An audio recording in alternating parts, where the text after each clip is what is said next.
Melissa looked up to see a large python, its scales shimmering in the moonlight, sliding towards her. Unlike any snake she had seen, this creature moved with a grace and majesty that was almost supernatural. Melissa felt a strange calmness, her fear replaced by awe. The python stopped before her and lifted its head, its eyes locking onto hers.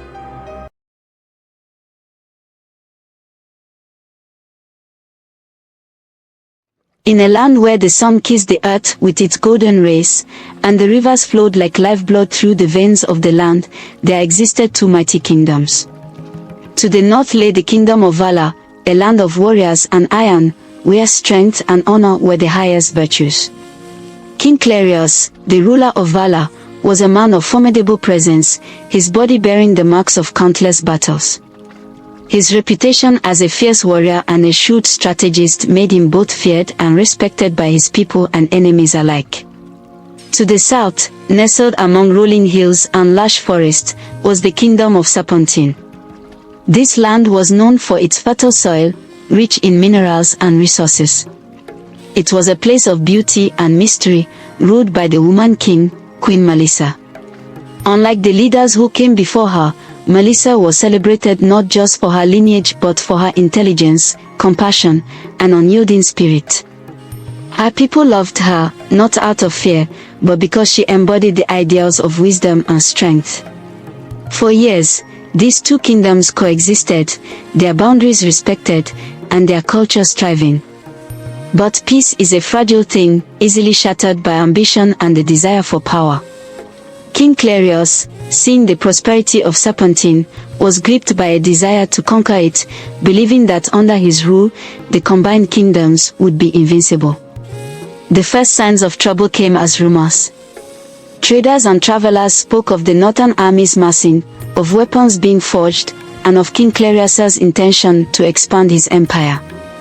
Queen Melissa, ever vigilant, sent her scouts to gather intelligence. What they brought back confirmed her fears. Valor was preparing for war. Melissa called her council together, a group of wise and seasoned advisors. Among them was General Kofi, a veteran warrior and strategist, Elder Amora, a priestess and keeper of ancient law, and Amina, a young but gifted seer. The council debated long into the night, weighing the options before them. Some urged for immediate preparation for war, others for seeking diplomatic solutions. Melissa, though preferring peace, knew that Clarius was not a man easily swayed by words. She ordered her generals to begin fortifying their defenses, training the warriors, and preparing the citizens for the possibility of conflict. The first skirmishes began at the borderlands, where the territories of Valor and Serpentine met. Clarius sent small bands of warriors to test the defenses of Serpentine, probing for weaknesses.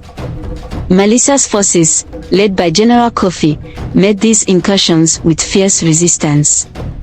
The initial battles were small but fierce, with neither side willing to give an inch. As these clashes continued, they grew in scale and intensity. The villages near the borders became battlegrounds, and the once peaceful fields and forests were scarred by war. The people of Serpentine, though resilient, began to feel the strain.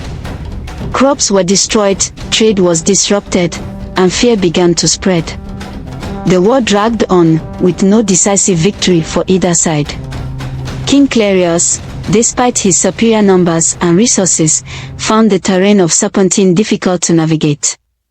The dense forests and hilly landscapes favored the defenders, who knew the land intimately. Melissa's forces, though fewer in number, fought with determination and knowledge of their home. The battles were brutal and relentless. Days turned into weeks, and weeks into months. The land bore the scars of conflict, fields lay fallow, forests burned, and villages were reduced to ruins. The toll on both kingdoms was immense, with countless lives lost and families torn apart. Melissa, though steadfast, began to feel the weight of the war. She saw the suffering of her people and the devastation of her land. The council met frequently, searching for a solution, but none seemed forthcoming. The stalemate continued, and hope began to wane.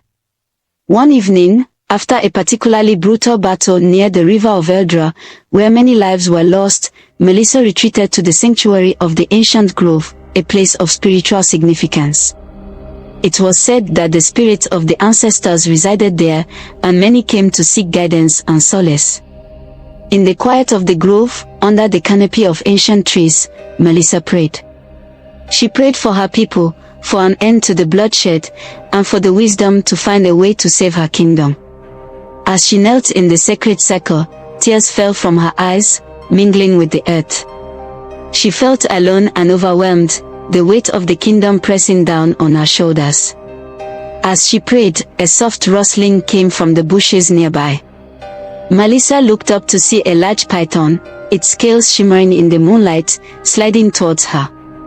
Unlike any snake she had seen, this creature moved with a grace and majesty that was almost supernatural. Melissa felt a strange calmness, her fear replaced by awe. The python stopped before her and lifted its head, its eyes locking onto hers. In a voice that seemed to resonate both in the air and within her mind, the python spoke. It revealed that it was the reincarnation of her ancestors, the ancient guardians of the kingdom. It had come to offer guidance in this time of great need. The python told Melissa of a secret that had been passed down through generations, a ritual that could turn the tide of war in her favor. However, the ritual required a great sacrifice, one that only the true ruler of Serpentine could make. The python spoke of a sacred elixir, one that would grant Melissa unparalleled strength and insight, allowing her to see into the hearts and minds of her enemies. But this power came at a price. The elixir required a rare herb, the moonflower, which only bloomed once every decade, and the blood of the royal lineage. Melissa knew that the blood sacrifice meant her own, but she did not hesitate. She had vowed to protect her people, even if it meant sacrificing herself. The next day, Melissa summoned her council and relayed the python's message. General Kofi, Elder Amora, and Amina listened intently. While some were skeptical, others saw this as the only hope left. They agreed to aid their queen in performing the ritual. The moonflower was said to bloom in a hidden valley deep within the heart of Serpentine, a place few had ventured. Melissa, accompanied by her most trusted warriors and Amina, set out to find the flower. The journey was perilous, taking them through dense forest, across treacherous rivers, and up steep mountains. After days of travel, they reached the hidden valley.